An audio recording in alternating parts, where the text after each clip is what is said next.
கிறிஸ்துவுக்குள் மிகவும் பிரியமானவர்களே, கர்த்தராகிய இயேசு கிறிஸ்து நாமத்தினாலே உங்களுடைய வாழ்த்துகிறேன். இன்றைக்கு நம்ம என்ன வேத வசனம் குறித்து பார்க்க போறோம்னா, ஏசாயா 33 அதிகாரம் 15 வசனம்.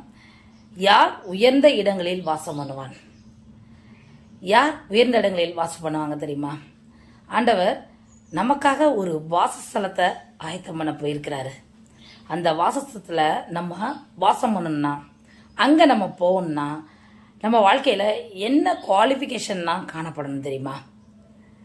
நீதியாய் நடந்து செம்மையானவர்களை பேசி இடுக்கன் செய்வதால் வரும் ஆதாயத்தை வெறுத்து நம்ம வாழ்க்கையில் நீதியாய் நடக்கிறவங்களா நம்ம காணப்படணும்.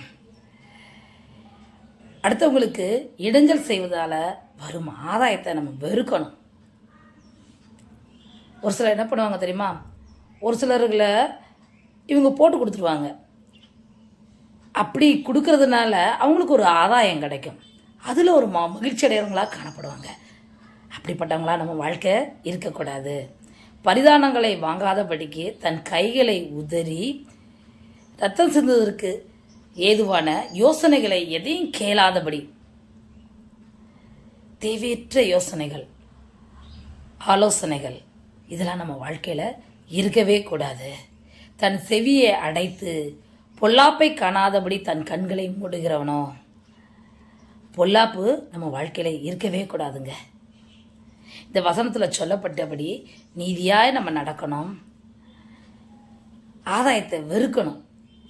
அடுத்தவங்களுக்கு கெடுதல் பண்ணுறதுனால நமக்கு ஒரு ஆதாயம் வருதா? அது நம்ம வாழ்க்கையில் இருக்கவே கூடாது. வீணான ஆலோசனைகளை நம்ம வெறுக்கணும். பொல்லாப்பை காணாதபடி தன் கண்களை மூடணும். நம்ம வாழ்க்கை முறைகள் இப்படியாய் காணப்படணும். இந்த வசனத்தில் சொல்லப்பட்டபடி இப்படியாய் வாழ்ந்து முடிக்கிறவங்க தான் உயர்ந்த வாசஸ்தலத்தில், உயர்ந்த இடங்களில் வாசம் பண்ணுவான்னு சொல்லி எழுதப்பட்டிருக்குது. நம்ம வாழ்க்கை எதை நோக்கி போய்கொண்டிருக்கிறது என்பதை நம்ம ஒவ்வொரு நாளும் ஆராய்ந்து பார்க்கணும். ஏதோ வாழ்கிறோம் போகிறோம், அவங்க எனக்கு இதை செஞ்சாங்க, நம்ம மறுபடியும் அதை செய்யணும், அப்படிப்பட்ட வாழ்க்கை வாழவே கூடாது.